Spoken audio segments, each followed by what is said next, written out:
नमस्कार, मी सुमित शंकर सावंत आणि तुम्ही पाहताय TV9 मराठी। या बातमीपत्रात दिवसभरातल्या राज्यभरातल्या एकूण 36 जिल्ह्यातल्या 50 बातम्यांचा आपण वेगवान आढावा घेऊयात। किरण सामंतांच्या कार्यालयावरील उदय सामंतांचे बॅनर्स किरण सामंतांच्या कार्यकर्त्यांनी हटवले। किरण सामंतांना उमेदवारी न मिळाल्याने कार्यकर्ते नाराज। उदय सामंत नाही तर किरण सामंत संपर्क कार्यालय असा बॅनर लागणार असल्याची माहिती। अहमदनगरचे लोकसभेचे उमेदवार सुजय विखेंना नागरिकांनी विचारला जाब विचारल्याचा व्हिडिओ व्हायरल। कोरोना काळात फोन उचलला नसल्याचा आरोप। महंत अनिकेत शास्त्री यांचा हेमंत गोडसेंना जाहीर पाठिंबा। अनिकेत शास्त्री देखील भाजपकडून नाशिक लोकसभा लढण्यास इच्छुक होते। हेमंत गोडसेंना लोकसभेची उमेदवारी जाहीर झाल्यानंतर इगतपुरीत कार्यकर्त्यांचा जल्लोष। तालुक्यातील संपर्क कार्यालयात पेढे भरवून जल्लोष साजरा। नागपुरात स्वतंत्र विदर्भाच्या मागणीसाठी विदर्भकरांचं आंदोलन। वेगळ्या विदर्भाच्या मागणीसाठी काळा दिवस पाळत आंदोलन। विदर्भवादी नेत्यांचं चंद्रपूर शहरात आंदोलन। केंद्र सरकारनं 100 वर्ष जुनी स्वतंत्र विदर्भ राज्याची मागणी मंजूर करण्याची आंदोलकांची आहे मागणी। शोभा बच्छाव यांना माजी आमदार अनिल गोटे यांच्या लोकसंग्राम पक्षाचा जाहीर पाठिंबा। शोभा बच्छाव धुळे लोकसभा मतदारसंघाच्या महाविकास आघाडीच्या उमेदवार। भाजप नेते संजय काकडे मुरलीधर मोहोळ यांच्या प्रचारात सक्रिय। पक्षाच्या वरिष्ठ नेत्यांकडून संजय काकडे यांची नाराजी दूर। संजय काकडे पुणे लोकसभेसाठी होते इच्छुक। वंचितच्या उमेदवार उत्कर्ष रुपवते यांच्याकडून डोर टू डोर प्रचार। जिल्ह्यातील वरिष्ठ नेत्यांकडून मदत मागण्याचा मला अधिकार। थोरातांच्या रूपांवर रुपवतेंचं स्पष्टीकरण। महायुतीच्या उमेदवार सुनेत्रा पवारांचं पुण्याच्या देवाची उरुळी परिसरात भाजप पदाधिकाऱ्यांकडून स्वागत। अनेक गावांमध्ये सुनेत्रा पवारांचा नागरिकांशी संवाद। पुरंदर हवेली परिसरातील देवाची उरुळीमध्ये सुनेत्रा पवारांचा दौरा। धनगर महिलांकडून सुनेत्रा पवारांना काठी आणि घोंगडी देऊन सत्कार। छत्रपती संभाजीनगरमध्ये मशाल चिन्ह घरोघरी पोहोचवण्याचा कार्यकर्त्यांचा प्रयत्न। चंद्रकांत खैरेंचा ठाकरेगडाच्या कार्यकर्त्यांकडून जोरदार प्रचार। हातकणंगलेमधील महायुतीचे उमेदवार धैर्यशील मानेंच्या प्रचाराला जोर। शाहूवाडीमधील सभेत जिल्ह्याच्या दुर्गम भागाचा सर्वार्थाने विकास साधण्याचा ध्यास व्यक्त। पुणे लोकसभेचे उमेदवार रवींद्र धंगेकर यांच्या समर्थनार्थ जर्मनीमध्ये घोषणाबाजी। घोषणा देताना जर्मनीतील व्हिडिओ सोशल मीडियावर व्हायरल केला।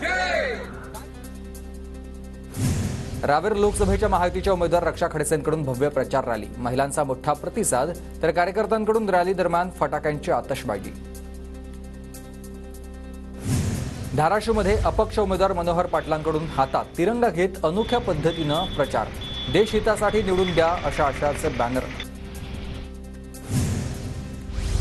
लातूर लोकसभा मतदारसंघात वंचितकडून जोरदार प्रचाराला सुरुवात। उमेदवार नरसिंग उदगीरकरांसह कार्यकर्त्यांकडून नागरिकांना वैयक्तिक गाठीभेटी। लातूरमध्ये मोदींच्या सभेनंतर काँग्रेस आणि भाजपमध्ये थेट लढत। ग्रामीण भागात भाजपकडून प्रचार यंत्रणेमध्ये वाढ तर काँग्रेसकडूनही ग्रामीण भागात कॉर्नर बैठका आणि प्रचार सभा। पालघरमध्ये ठाकरेगडाला खिंडार। उपशाखा प्रमुखासह 200 कार्यकर्त्यांचा बहुजन विकास आघाडीत प्रवेश। खारेकुरण गावातील कार्यकर्त्यांचा प्रवेश। मतदान करताना व्हिडिओ रेकॉर्डिंग चांगलंच भोवलं। मतदानाचा व्हिडिओ समाज माध्यमावर प्रसारित। मतदान गोपनीयतेचा भंग केल्याप्रकरणी ताडकळस पोलीस ठाण्यात गुन्हा दाखल। अहमदनगरमध्ये पंतप्रधान नरेंद्र मोदींच्या सभेची जय्यत तयारी सुरू। सुजय विखेंच्या प्रचारासाठी मोदींची 6 मे रोजी मोदींची साळवेवाडीमध्ये सभा होईल। पुण्यात 3 मेला SSPM मैदानावर राहुल गांधी यांची सभा। सभेची काँग्रेस नेत्यांकडून पाहणी। रवींद्र धंगेकर यांच्यासाठी राहुल गांधींची सभा। पंतप्रधान नरेंद्र मोदी यांच्या सभेनंतर उद्धव ठाकरेंची शनिवारी धाराशिवमध्ये प्रचार सभा। ओमराजे निंबाळकर यांच्या प्रचारासाठी उद्धव ठाकरेंची सभा। परळी वैजनाथमध्ये प्रशासनाच्या वतीनं मतदान जनजागृती। मानवी साखळीद्वारे देण्यात आली मतदानाची शपथ।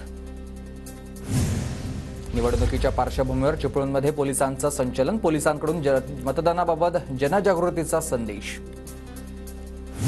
नाशिकमध्ये शिक्षण नोकरीनिमित्त बाहेर असणाऱ्यांना पोस्टल मतदानाचा हक्क द्यावा। क्रीडा प्रबोधिनीची येवला तहसीलदारांकडे मागणी। पुण्याहून भोरमार्गे महाडला जाणाऱ्या मार्गावरील वरंद घाटात आजपासून 8 दिवसांसाठी वाहतुकीसाठी खुलं करण्यात आलं। प्रवाशांच्या मागणीनंतर 8 दिवसांसाठी रस्ता सुरू। वर्ध्याच्या तळेगावमध्ये अवकाळीमुळे संत्रा बागेचं प्रचंड नुकसान भरपाई मिळण्याची शेतकऱ्यांची आहे मागणी।